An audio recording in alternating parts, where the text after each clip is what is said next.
There's a quiet reason most people never reach their dreams. It's not a lack of talent. It's not a shortage of intelligence. It's this deep down they don't truly believe it's possible. So they never really give it everything. They play it safe, stay in their comfort zone, and wait for proof that things will work out before they act. But what if belief, pure, powerful belief, is the very thing that creates the proof? When you start to believe as if your success is already written, something incredible happens. You move differently. You think sharper. You speak stronger, because your mind no longer sees limits, it sees paths. One of the greatest forces in human life is not talent or education. It's belief. Without it, your abilities stay dormant, like a lion sleeping behind a cage. But once belief awakens, it unlocks your potential. Not in theory, but in action. Belief isn't hope. It isn't a wish. It's a decision, a deep inner agreement between your heart and your future. When you align your thoughts and emotions with a vision, you become a magnet for that reality. The impossible begins to bend in your direction. Most people wish for change. They hope something good will happen. But the ones who rise are the ones who believe before the evidence appears. That belief pulls the evidence into reality. As Napoleon Hill taught, the mind does not wait for signs. It creates them. Take control of your thinking. Be the master of your inner world. Train your thoughts like a warrior trains his reflexes. Eliminate doubt, crush hesitation, and reject fear. These emotions are not facts, they're fog. Shine the light of belief, and you'll watch them vanish. The world will tempt you to wait, to shrink, to doubt. Don't fall for it. Say to yourself, I do not bargain with my purpose. What's real is not what you see, it's what you believe into being. Look at the life of John D. Rockefeller, born into lack, raised in struggle, surrounded by limits. But inside, he saw himself as destined. He carried himself like success long before it ever showed up in his bank account. He didn't pretend, he prepared, he lived, spoke, and moved in agreement with a future that hadn't arrived yet. Eventually, reality had no choice but to follow his belief, and so it will for you. Your belief is the seed. Your habits are the water. Your consistency is the sunlight. Keep showing up, keep feeding your vision, and one day what you knew in your heart will be visible for all to see. That's not fantasy, it's a law. Every person who rose from nothing to something understood it. They didn't wait to believe after the breakthrough, they believed until the breakthrough. So speak to your future. Feed your belief daily. Guard it like treasure. Don't let doubt plant weeds in your mind. Speak life over your goals. Visualize them. Move toward them. Because when your belief becomes stronger than your fear, you become unstoppable. Before the world sees your success, you must see it first. If this message hits something in your soul, drop the word unstoppable in the comments right now. And don't forget to like this video and subscribe for more daily fuel to keep your spirit strong. There's a deep truth that most people never fully realize. You cannot build a powerful life while expecting to fail. Your results will always follow the direction of your strongest beliefs. If you believe you're not ready, that you're not good enough, or that you'll probably lose, your actions will mirror those thoughts. Even your posture, your tone of voice, your willingness to try, it all follows the blueprint in your mind. Most people think failure comes from the outside, but in truth, it starts within. It begins the moment your mind prepares for defeat, before the first step is even taken. It's the quiet thoughts, like I'm probably not cut out for this, or what if this doesn't work, that slowly chip away at your confidence. And the tragedy, this self-sabotage doesn't roar. It whispers. It shows up as hesitation, delay, overthinking, or calling fear realism. But the good news is this: the mind that was trained to doubt can be retrained to believe. Your thoughts are not set in stone. They're soil, and what you plant will grow. Proverbs says, as a man thinks in his heart, so is he. That's not poetry, it's a principle. If you constantly think like someone stuck, lost, or incapable, that becomes your experience. But if you train your thoughts to align with victory, opportunity, and abundance, that becomes your reality. Each morning before the world throws its noise at you, take authority over your mind. Speak your vision aloud. Remind yourself of who you're becoming. Don't let your day begin by accident. Begin it on purpose. Visualize yourself already walking through the doors that used to intimidate you. Imagine yourself already surrounded by opportunities, not problems. See yourself living a life of abundance, not lack, not because it's easy, but because it's possible. Challenges will come. That's life. But challenges aren't there to break you.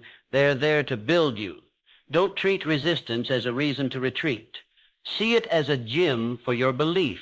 Every obstacle is shaping your character, sculpting your mindset, and preparing you for the future you prayed for. When others see dead ends, you must see doors. When others see delays, you must see divine preparation. Remember the story of James J. Braddock, a broken man during the Great Depression, working docks with bleeding hands and little food for his family, but something inside him refused to die. He trained in silence. He visualized victory long before anyone believed he'd fight again. And when the opportunity came, he stepped into that boxing ring not as a man with nothing to lose, but as a man who had already claimed his comeback in the quiet corners of his mind. When you start believing that your life can shift at any moment, you stop waiting. You start preparing. Opportunities that once seemed invisible begin to appear, not because they suddenly exist, but because now your vision is sharp enough to see them. That's the power of belief. It doesn't just change your goals, it changes your awareness. You must become the architect of your inner world. Create a blueprint in your mind that no failure can erase. Watch your thoughts like a guard at the gate. Don't let doubt, mediocrity, or comparison sneak in. Every single day is a test. And every time you choose to believe, especially when it's hardest, you strengthen your foundation. The stronger your belief, the higher you rise. There's a huge difference between a person who wants something and a person who has decided it will happen. Most people treat their goals like fragile wishes, easily broken by delay, distraction, or difficulty. They say, I hope it works out. But hope without decision is powerless. If you want to rise, your goals can't be optional. They must become non-negotiable. Final, firm, like laws written in your spirit. You're not here to beg life for favor. You're here to command your outcome. That doesn't mean being arrogant. It means being certain. You must treat your goals like promises you've already made to yourself and to the universe. And promises aren't up for debate. When something becomes a decision, not just a desire, everything starts moving differently. You no longer look for signs. You become the sign. Think about it. God didn't tell Moses to wait for the sea to part. He said, go forward. It was only after Moses moved that the waters split. That's a spiritual key. The path appears when you step, not when you wait. If you want transformation, don't wait for perfect conditions. Step forward, even when the way is unclear. Destiny favors movement. Look at Madam C.J. Walker, born into poverty. No money, no privilege. Just a dream and the fire to act on it. She didn't sit around hoping. She treated her goal as law. She acted fast. She surrounded herself with driven people. She didn't have time for self-doubt or the opinions of small minds. Her belief wasn't something she whispered. It was something she walked in. And the world adjusted to match her certainty. You must do the same. Walk like someone who has already become the future they dream about. Let your voice carry weight. Let your decisions carry force. Speak with confidence. Act with boldness. Let your energy declare, I've already made up my mind. When you show up like that, the world listens. It can feel you. That's how leaders are made. That's how legacies are built. The truth is, most people don't fail because their goals are too big. They fail because their belief is too small. They make excuses. They wait for motivation. But when your vision becomes law in your mind, you don't wait for motivation. You move through discipline. You don't need reminders. You wake up ready. Write your goal deep into your habits. Protect it with your time. Feed it with your effort. Burn it into your identity. Because once your mind believes it's non-negotiable, life has no choice but to cooperate. You'll start noticing doors open. People appear and events align. Not because it's magic, but because your mind has made the outcome inevitable. Even the strongest vision can wither if planted in the wrong environment. You could have a dream so bold it makes your heart race. But if you're surrounded by people who don't believe, who mock ambition, who pour doubt into your soil, that vision will suffocate before it ever grows. You cannot rise in a room that pulls you down. That's why protecting your environment is a form of spiritual warfare. You are not just protecting your time, you're protecting your belief. Every conversation you have, every voice you entertain, either adds to your faith or drains it. That's why you must guard your circle like a gatekeeper. Not everyone gets access to your energy. Not everyone should be allowed near your dream. Scripture says bad company corrupts good character. That's not just about morality, it's about momentum. Because the people around you will either multiply your belief or magnify your doubt. They'll either challenge your excuses or quietly accept your smallness. And those who don't push you higher will always pull you back. Think of Booker T. Washington, born into slavery, raised in limitation, but he didn't stay there. Why? Because he surrounded himself with people who challenged him, educated him, mentored him. He placed his vision in a fertile environment, and that environment gave him the strength to grow into a national leader.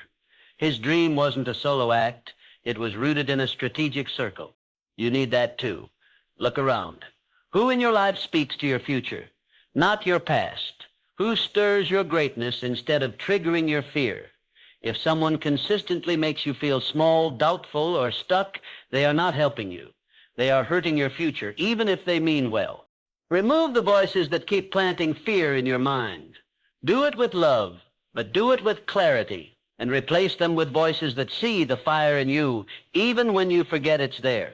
Find those who dream boldly, who act bravely, who speak in the language of elevation. Because belief grows stronger in community. A bold vision backed by a bold tribe becomes unstoppable.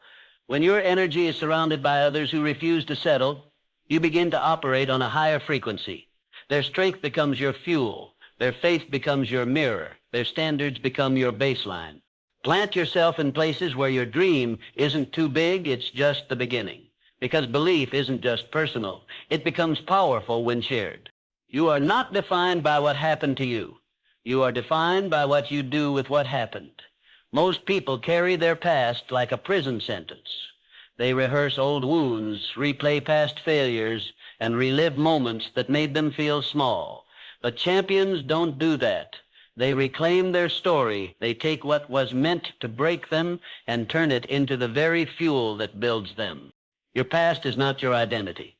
It's your raw material. And raw material becomes powerful only when it's shaped with purpose. Every setback, every rejection, every moment of pain you've been through was preparation, not punishment. You weren't buried, you were planted, and now it's time to grow. Look at Ray Kroc, the man who built McDonald's into a global brand. Before that, he spent years selling milkshake machines. Failed businesses, delayed progress. Many would call that a waste of time. But he didn't.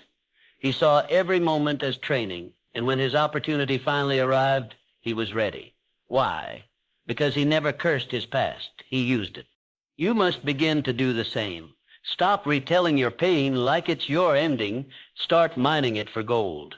Ask yourself, what did this teach me? How did this make me wiser, stronger, clearer? Your story isn't over. In fact, your scars are proof that you were being prepared for something greater. Now let's talk about pressure, because belief doesn't grow in comfort. It grows in resistance. Think of belief like a muscle. You don't build muscle by relaxing. You build it by lifting something heavy, by pushing through strain. Trials are not punishments. They're training grounds. James 1:2 says, "Count it all joy when you face trials, because those trials are producing endurance." George Washington Carver didn't just survive slavery, he transformed the future of agriculture. He studied what no one else bothered to study, the peanut, and from it he created over 300 innovations. That's the power of pressure. What others dismissed, he elevated. He used limitation as inspiration, and that's your calling too. Let every challenge become your teacher. Let every delay become your discipline. Let every moment of opposition shape your strategy, because greatness is not born in ease. It's forged in fire, and those who learn how to rise in that fire become unbreakable. Your belief is not proven in comfort. It's proven when everything seems uncertain and you choose to stand anyway, that's when you evolve. That's when your belief becomes truth. And never forget, your words shape your world. Speak as if your vision is already real. Don't wait to feel confident to speak boldly. Speak boldly and confidence will grow. Speak what you want until it becomes what you see. That's not fantasy, it's faith in action. Helen Keller, blind and deaf, became a voice for millions because she refused to speak the language of limitation. She declared who she was, capable, chosen, purposeful, long before the world agreed. You must do the same. Say, I am rising, I am worthy, I am equipped. Repeat it until it becomes part of your identity. And finally, be flexible with your methods, but unshakable with your vision. The goal is the mountain, but the path may twist. So that's okay. Destiny isn't a straight line. It's a living thing. If one plan fails, adapt. If one road closes, take another. What matters is that you never let go of where you're going. Andrew Carnegie started in a factory earning pennies, but he didn't let his beginning define his end. He adjusted, he learned, he moved. You must do the same. Stay rooted in purpose, but flow like water. Pride clings to broken plans. Wisdom finds new paths. Everything in your life begins with a choice, not a condition, a choice. Choose belief. Choose progress. Choose now. Harriet Tubman didn't wait for the perfect moment. She chose freedom and moved. That same power is in you. Believe that you were born to rise. Not tomorrow, now. You are not random. You are assigned. Your dreams are not accidents. They are divine instructions. Walk like it. Speak like it. Act like it. You're not waiting for your time. This is your time. Let your belief roar louder than your fear, and keep moving forward like it's already done.